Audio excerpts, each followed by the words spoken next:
Hello student. आज हम लोग देखेंगे मैथ का पांचवा चैप्टर जो कि बताता है अर्थमेटिक प्रोग्रेशन।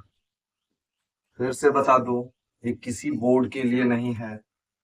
सीबीएसई बोर्ड हो, आईसीएसई बोर्ड हो, झारखंड बोर्ड हो, कोई भी बोर्ड हो या कोई कॉम्पिटिटिव एग्जाम हो, इसके लिए या पॉलिटेक्निक का एग्जाम हो, पहले बेसिक तो जानना होगा ना। तो हम लोग स्टार्ट करते हैं इसके बेसिक से। अगर बेसिक समझ में आया तो क्वेश्चन कभी नहीं छूटेगा। क्लियर? चलो शुरू करते हैं। आओ देखें। एपी होता क्या है? ये है अर्थमेटिक प्रोग्रेशन। हम लोग अपने डे टू डे लाइफ में इसको सबसे ज्यादा देखते हैं। आओ समझाते हैं। पूछा जा रहा है, पहले इसका डेफिनेशन जान लो। बोलता है कि an AP is a sequence. ये एक सीक्वेंस होता है in which the difference between any two consecutive term is constant। हमेशा याद रखना, अगर एपी है तो उसका डिफरेंस हमेशा कांस्टेंट आएगा, वरना वो एपी में नहीं होगा। पहला सवाल एग्जाम में यही पूछता है कि क्या ये क्वेश्चन एपी में है या नहीं है। तो आपको क्या चेक करना है? उसका कॉन्जिक्यूटिव टर्म, दोनों के बीच का कॉमन डिफरेंस क्या सेम आ रहा है, तो वो एपी है। आओ पहले समझते हैं। The common difference is called, जो उसमें कॉमन डिफरेंस होता है उसको हम लोग क्या बोलते हैं? जो कॉमन पॉइंट होता है उसको हम लोग क्या बोलते हैं? Common difference. अच्छे से समझे। इसको स्मॉल डी से डिनोट करते हैं।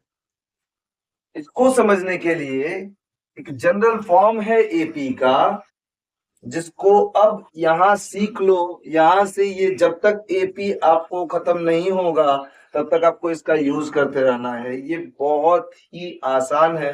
आओ सीखे।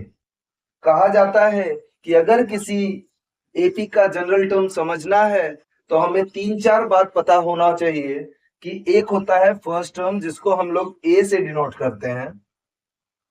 दूसरा होता है दो कॉन्जिक्यूटिव टर्म के बीच का डिफरेंस, जिसको हम लोग कॉमन डिफरेंस के नाम से जानते हैं। तीसरा होता है नंबर ऑफ टर्म, कितने नंबर ऑफ टर्म है, जिसको हम लोग एन के नाम से जानते हैं। वो यहाँ बहुत ही अच्छे से लिखा हुआ है। देखो, ये है फर्स्ट टर्म।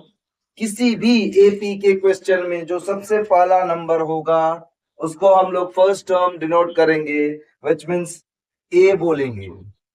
ठीक है? और समझो। और उसके बाद जैसे जैसे उन कॉन्जिक्यूटिव टर्म का जो डिफरेंस हम लोग जोड़ते जाएंगे, यहां देखो सेकेंड टर्म में ए प्लस डी किया गया है। ये है थर्ड टर्म, ये है fourth term, dot dot dot, ये है nth टर्म। अभी बात किया था कि नंबर ऑफ टर्म, सपोज करो नंबर ऑफ टर्म यहाँ 100 है तो n इक्वल टू 100। ठीक है? अभी और देखो क्या है ये। ठीक है? समझो। मैं ये बोलना चाहता हूं कि सिर्फ ये समझना है क्वेश्चन, तो ये चुटकियों में बनेगा। आओ सीखे। इसको बोलते हैं फर्स्ट टर्म, इसको बोलते हैं सेकेंड टर्म, इसको बोलते हैं थर्ड टर्म, इसको बोलते हैं फोर्थ टर्म। पहले मेरी बातों को ध्यान से सुनना। ठीक है? हम लोग चाहें तो इसे जल्दी जल्दी बता करके खत्म कर सकते हैं, बट मेरा ये मानना है कि अगर ये समझ ही नहीं आया तो आप 100 क्वेश्चन बना के क्या करोगे? ठीक है? तो समझो इसको अच्छे से। किसी भी एपी के जनरल टर्म में अगर कुछ ऐसा लिखा हुआ है तो ये होता है पहला टर्म, ये होता है दूसरा टर्म, ये होता है तीसरा टर्म, ये चौथा टर्म, फिर पांचवा, dot dot dot nth term. और इसको क्लियर समझो। फर्स्ट टर्म को हम लोग क्या बोलते हैं? ए से डिनोट करते हैं। ये तो हो गया फर्स्ट टर्म ए। अब इतना जानो, जितना टर्म पूछता है ना उसमें से एक कम करके डी लगाने का। वहां सुनो, बोला है सेकंड टर्म, सेकंड, दो से कम क्या होता है? एक। वन माइनस करने पे तो देखो यहां पर एक डी लगाया गया है, तो ये क्या है? सेकंड टर्म, ए प्लस डी, ए प्लस डी। और ये है थर्ड टर्म। मैंने क्या बोला? टर्म जितना नाम करेगा डी उससे एक कम होगा। थर्ड टर्म में देखो ए प्लस 2d लिखा हुआ है। और समझो, फोर्थ टर्म ए प्लस 3D। अगर आपसे पूछा जाए 50th term a plus 49d, 100 term a plus 99d, बहुत ही अच्छा टॉपिक है और इससे क्वेश्चन आते हैं और आप ये चुटकियों में बना ले जाओगे, लेकिन बेसिक अच्छा होना चाहिए। ठीक है, आओ समझे। मैंने क्या बोला कि अगर ये फर्स्ट टर्म है, ये दूसरा सेकंड टर्म है, ये तीसरा थर्ड टर्म है, ये चौथा फोर्थ टर्म है, तो जितने टर्म होंगे ना उनमें से एक कम करके डी और उसके साथ ए ऐड करना होता है हम लोगों को। ठीक है, आओ समझते हैं बहुत अच्छे से। पहली बात इसको समझना है तो अब सवाल ये है, कुछ लोगों के मन में ये विचार आ रहा होगा, सर ये डी आ कहां से रहा है। डी हमेशा याद रखना, जब भी हम लोग को कॉमन डिफरेंस निकालना होगा और इसको जब फर्स्ट टर्म लिखते हैं तो इसको हम लोग लिखते हैं A1, A2 सेकेंड टर्म के लिए, A3 तो फोर्थ टर्म के लिए, A4 dot dot dot nth term के लिए क्या लिखते हैं, AN। अभी हम लोग इसका जनरल फॉर्मूला पढ़ेंगे, ये क्लियरली समझ आ जाएगा। अब जब हम लोग इसको A1, A2, A3, A4 dot dot dot AN तक गए तो यहां पर एक सवाल आएगा कि सर डी कैसे निकलेगा। तो कॉमन डिफरेंस निकालने का फॉर्मूला होता है A2 माइनस A1। दिमाग में बस इतना भरो, कोई भी प्रोसीजर लिखा हो AN प्लस 1 AN वो समझो, बट ये बस इतना याद रखना A2 माइनस A1 डी कभी भी होगा तो A2 माइनस A1। ठीक है, तो हम लोग सेकेंड वाले में से फर्स्ट वाले को घटाएंगे तो हमें क्या मिल जाएगा, डी। एक छोटा सा एग्जांपल से समझ लो कैसे निकालते हैं। मैंने क्या बोला कि जो भी फंक्शन दिया रहेगा उसमें बस दिमाग में ये बिठाओ A1, A2, A3, A4। तो A1 का वैल्यू क्या है 2, A2 का वैल्यू क्या है 5, A3 का वैल्यू क्या है 8, A4 का वैल्यू क्या है 11।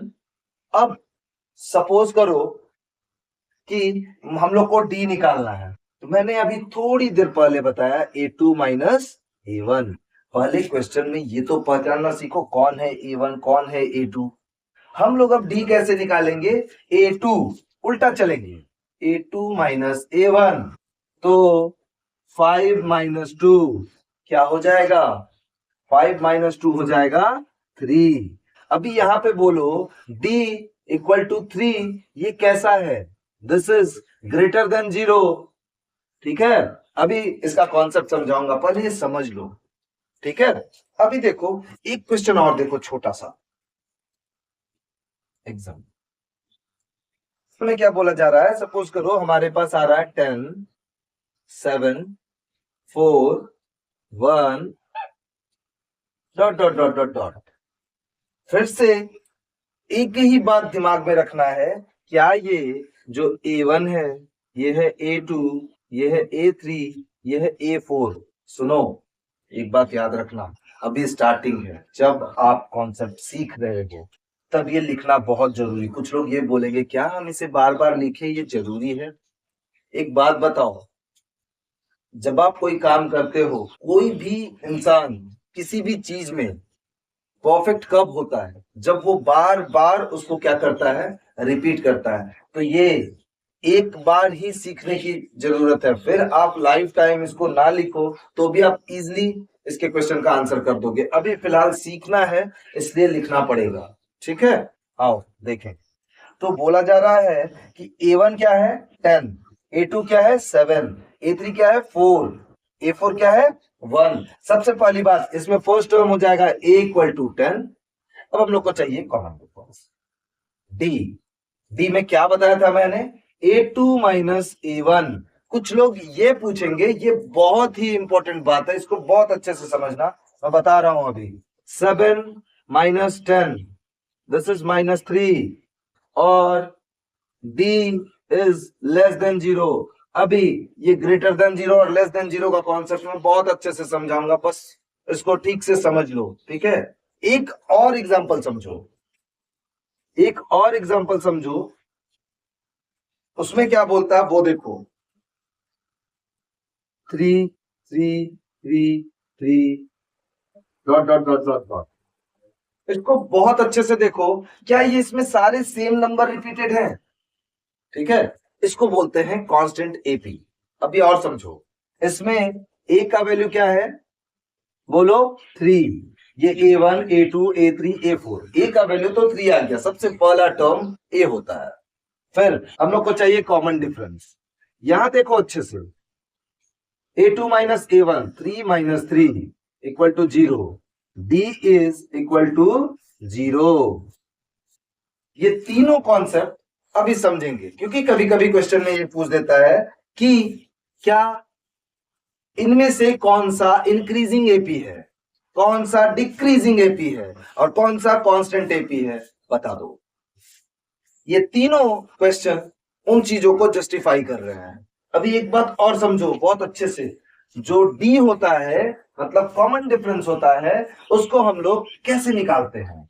कुछ लोग ये बोलेंगे कि क्या सर ये A2 माइनस A1 ही पॉसिबिलिटी है कि हम लोग के एपी का डी यहीं से निकले? सुनो, अगर वो एपी में है तो सीधा स्टेटमेंट बोला गया था कि difference between any two consecutive term is constant. मतलब कि अगर वो एपी में है तो हम लोग किसी से भी डिफरेंस निकालेंगे, वो क्या होगा? सेम होगा। अब समझो, देखो यहां पर 8 माइनस 5 करो, यहां भी सेम होगा। 11 माइनस 8 करो, यहां भी सेम होगा। कहीं भी कॉमन डिफरेंस अलग हुआ तो वो एपी में नहीं होगा। क्लियर? आओ समझे, देखो अच्छे से देखो। तो 5 minus 2 plus 3, 8 minus 5 plus 3, 11 minus 8 कितना हो जाएगा? प्लस 3। यहां देखो, यहां भी समझो। 7 minus 10 minus 3, 4 minus 7 minus 3, 1 minus 4 minus 3।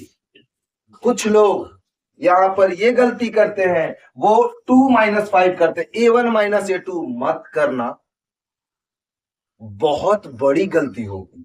ठीक है? और समझो कि कांस्टेंट वाले में देखो, 3 माइनस 3 0, 3 माइनस 3 0, 3 माइनस 3 0। क्या सबके कॉन्जिक्यूटिव टर्म कांस्टेंट आ रहे हैं? हाँ आ रहे हैं। तो ये सारे एपी में हैं। एक क्वेश्चन पूछा जाता है, क्या ये एपी में है या नहीं है? क्या आपके ये कॉन्सेप्ट समझ आया? आप उनका डी चेक कर लेना, अगर सभी में सेम आ रहा है तो एपी में है। एक में भी डिफरेंट आया, नॉट इन एपी। अब मैं जो बता रहा था वो सीखो। एक फॉर्मूला होता है nth टर्म का। सपोज करो इस क्वेश्चन में पूछा गया कि 50th टर्म का वैल्यू बता दो। nth टर्म के लिए एक फॉर्मूला होता है an is equal to a plus n minus 1 into d. Number of term लगा देंगे, अगर 50 टर्म दिया रहेगा, डी हम लोग निकाल लेंगे A2 माइनस A1। ए हम लोग को पता होता है पहला टर्म होता है। मैं इसे बस ऐसी समझा रहा हूं, इसका बेसिक। हम लोग इसका क्वेश्चन तुरंत करेंगे और जल्दी करेंगे। ठीक है, आओ देखते हैं। अब मैंने बताया था 3 एपी का नाम, इंक्रीजिंग एपी, डिक्रीजिंग एपी और कांस्टेंट एपी। देखो, अगर इंक्रीजिंग एपी होगा तो कॉमन डिफरेंस विच मींस ये जो डी होगा वो हमेशा 0 से बड़ा होगा, ग्रेटर देन 0। 3 5 7 9, देख लो 3 5 7 9 बढ़ रहा है ये किससे? +2 से। दूसरा decreasing AP, D is less than 0। Less than 0 में क्या बोलता है? डिक्रीजिंग, मतलब डी का वैल्यू 0 से कम होगा, नेगेटिव में होगा। ये देखो 10 7 4 1 माइनस 3 माइनस। ठीक है, क्लियर? अब देखते हैं कि कांस्टेंट एपी। कांस्टेंट एपी में बात किया जा रहा है डी इक्वल टू 0। ये रहा constant AP, d equal to 0। 3 3 3 3 3 सारे कांस्टेंट टर्म है, सबके वैल्यू क्या आएंगे? 0 आएंगे। ये है एपी का छोटा सा कॉन्सेप्ट। मैं जैसे जैसे इसके हर एक क्वेश्चन को बताता जाऊंगा, आई प्रॉमिस आपको ये चैप्टर इतना आसान लगता जाएगा और एग्जाम में इसके क्वेश्चन यूं चुटकियों में खत्म होंगे। ठीक है, मैं आपको छोटा सा नजारा दिखाऊंगा एक क्वेश्चन का। देखो, वो क्वेश्चन इतनी बार आया हुआ है सभी जगह कि मैं बता नहीं सकता। चलो एक बार देख लो उसको, फिर हम लोग इसके बाद इसके क्वेश्चंस करेंगे। ठीक है, ये बेसिक है। इसको देख लो, समझ लो। मैंने जो भी बताया है ए और डी, इसको सबसे पहले पकड़ के रखो, ये बहुत इंपॉर्टेंट है। मैं इसके अगले टर्म में आपको ये बताऊंगा कि एपी के क्वेश्चन को आंसर कैसे करेंगे। एक क्वेश्चन जो पूछा गया है उसको देखते हैं, ठीक है, आइए। Root 2, root 8, root 18। अभी स्टार्टिंग में आपके लिए थोड़ा सा ये कॉम्प्लिकेटेड है, लेकिन मैं इसे बहुत इजी बनाऊंगा। ये क्वेश्चन बहुत बार पूछा गया है। Question root 2, root 8, root 18, root 32 dot dot dot. इसमें आपसे पूछा गया है क्या आप इसका कॉमन डिफरेंस और इसका जो नेक्स्ट टर्म है, ये देखो, समझो समझो। एक क्वेश्चन है कॉमन डिफरेंस, हमें डी निकालना है। एक होता है नेक्स्ट टर्म। मैं समझाता हूं, अच्छे से समझना, थोड़ा समय लगेगा लेकिन इसको अच्छे से समझना। देखो, सबसे पहली बात, क्या आपको ये देख के लगता है कि ये एपी के सीक्वेंस में है? बिल्कुल नहीं, नॉट पॉसिबल। रूट 8 में से रूट 2 घटा दोगे, रूट 18 में से रूट 8 घटा दोगे, दिस इज नॉट पॉसिबल। इसको बहुत अच्छे से समझो। सबसे पहले हमें इसे एपी में सीक्वेंस करना होगा। तो बस इतना याद रखना, जब भी इस तरह का क्वेश्चन दिखे, इस फर्स्ट वाले टर्म को पकड़ना। क्या है ये? रूट 2 है ना।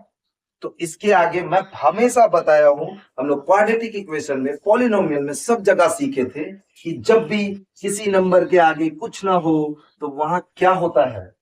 1। इसको बहुत अच्छे से समझो, मतलब आप सीख ही नहीं पाओगे अगर इसको ठीक से नहीं सुना तो। ठीक है, रटने वाला काम बंद कर दो। रट के कभी भी हम लोग किसी क्वेश्चन का आंसर वन गो में नहीं दे सकते हैं, ठीक है। और समझे, सबसे पहला टर्म क्या है? रूट। इसके साथ क्या जुड़ा हुआ है? 1। ठीक से सुनना, बहुत आसान क्वेश्चन है। 1, कुछ मत लिखो, इसको लिखो रूट 2 1 टाइम्स, दूसरा 2√2, तीसरा 3√2, चौथा 4√2। क्या ये कर पाओगे? और नेक्स्ट टर्म इसके जस्ट बाद आता है, इस क्वेश्चन का आंसर होने जा रहा है। मैं नहीं बताऊंगा, आप लोग बताओ क्या होगा यहां। यहां अगर ये 1√2 है, 2√2 है, 3√2 है, 4√2 है, तो अगला बिना किसी डाउट के 5√2 होगा। 5√2। अब कुछ लोग ये बोलेंगे कि ये ऐसे कैसे हो जाएगा, हम लोग नहीं मानेंगे, आप जस्टिफाई करो। मैं करता हूं, आओ देखो। हम लोग बस इस रूट को पकड़ के रखना, रूट 2, फैक्टर सारे रूट 2 में आएंगे किसी भी हाल में, क्वेश्चन आया है तो। अब देखो, हम लोग रूट 8 को निकालने का कोशिश करते हैं। रूट 8 का एलसीएम निकालो, 2 4 जाए 8, 2 2 जाए 2। हम लोग अगर यहां हैं और इस टॉपिक को सीख रहे हैं तो हमको ये जरूर पता होगा कि स्क्वायर रूट से हमेशा दो वैल्यू का एक फैक्टर बाहर आता है। तो यहां पर देखो, 3 2 है, अगर हम इसको रूट में लिखें 2 × 2 × 2, तो यहां पर एक पेयर मिला 2 2 का, जो अब ये रूट छोड़ के बाहर आ जाएगा क्योंकि 4 का स्क्वायर रूट 2 होता है। ये देखो 2√2, क्या ये आया 2√2? रुको, अभी कुछ लोगों को एक और दुविधा होगी, सर √18 तो 3√2 कभी नहीं हो सकता है। चलो इसको भी जस्टिफाई करते हैं। देखो 18, 2 9 जा 18, 3 3 जा 9, फिर इसको ब्रैकेट में डालो, 3 × 3 × 2, फिर पेयर मिला 3 का, पेयर को निकाला और 2 अंदर फंसा रह गया क्योंकि 2 का पेयर मिल नहीं रहा। ये लो, रुको, यहाँ के बाद कुछ लोगों को √32 में भी दिक्कत है ना। जब इसको करोगे ना, ये फिर से 4√2 आ जाएगा। अब देखो जादू, समझो मैं क्या बताना चाहता हूं। कुछ लोगों को ये बातें लिटरली नहीं समझ आ रही होंगी, लेकिन मैं बता दूं, इस तरह के क्वेश्चन सीबीएसई बार बार पूछ रहा है, ठीक है। और वन गो में आंसर लेना है तो मेहनत तो करना पड़ेगा, ठीक है। सीबीएसई हो, आईसीएससी हो, ये क्वेश्चन आईसीएससी से पूछा गया है। लेकिन सवाल ये है, मैं यहाँ बोर्ड को लेकर बात ही नहीं करता, मेरे दिमाग में सिर्फ यही होता है कि आपके दिमाग में कॉन्सेप्ट जाना चाहिए, बस दैट्स इट। आओ सीखो। अब सवाल क्या है कि सर हम लोग जल्दी जल्दी कैसे सीखेंगे, मैं बताता हूं, सीखो। यहाँ पे क्या था, 1 को जब हम लोग स्क्वायर रूट में डालेंगे तो 1 का स्क्वायर क्या होता है, 1 इंटू 2 2। अब ये 2 है, इसको स्क्वायर रूट में डालोगे तो क्या करके डालोगे, स्क्वायर। 2 का स्क्वायर क्या होता है, 4 4 2 जा 8। वेट, 3 का स्क्वायर 9 9 2 जा 18। 4 का स्क्वायर 16 16 2 जा 32। 5 का स्क्वायर 25 25 2 जा 50। मतलब अगला आंसर हम लोग का क्या है, रूट अंडर 50। समझ आया। आओ अब यहां से आप डी बहुत आसानी से निकाल सकते हो। देखो एक में भी अलग आंसर नहीं आने वाला है। डी निकालने के लिए हम लोग क्या पढ़े थे, a2 minus a1, a1 a2 a3 a4 a5। Clear. देखो a2 माइनस a1, 2√2 माइनस √2। अगर कुछ लोगों को यहां भी प्रॉब्लम है, 2√2 माइनस 2 में मुझे इतना बता दो, 2 रोटी में से 1 रोटी खत्म हो जाएगा, कितना बचेगा, 1 ना। तो यहां देखो 2√2 है, उसमें से 1√2 माइनस करेंगे तो हमारे पास बचेगा √2। वेट, कुछ लोगों को यह भी लगेगा सर यहां तो आ गया √2, क्या ये सब जगह प्रोसीड कर रहा है। बिल्कुल, अगर ये एपी में है तो दुनिया इधर से उधर हो जाए, उसके कॉन्जिक्यूटिव टर्म्स हमेशा कांस्टेंट आएंगे। क्लियर। और देखो 3√2 में से 2√2 गया, 3 में से 2 जाएगा, कितना बचेगा, 1। ये लो √2। 4 में से 3 जाएगा, कितना बचेगा, 1। ये लो √2। 5 में से 4 जाएगा, कितना बचेगा, 1। ये लो √2। ये है जादू। अगर आप लोग अच्छे से पढ़ रहे हो तो मैं वादा करता हूं इस तरह मैं हर एक चैप्टर को ब्रीफ समझा करके उससे क्वेश्चन बनवाऊंगा, ये मेरा वादा है। ठीक है, अभी हम लोग इसको अच्छे से समझेंगे, फिर हम लोग स्टार्ट करेंगे इस चैप्टर को। ओके, मैं एक एक टॉपिक पे क्वेश्चन बनाऊंगा, आप समझना और क्वेश्चन लगाना और एग्जाम में जाके फोड़ देना। ओके, चलो तब तक के लिए टेक केयर।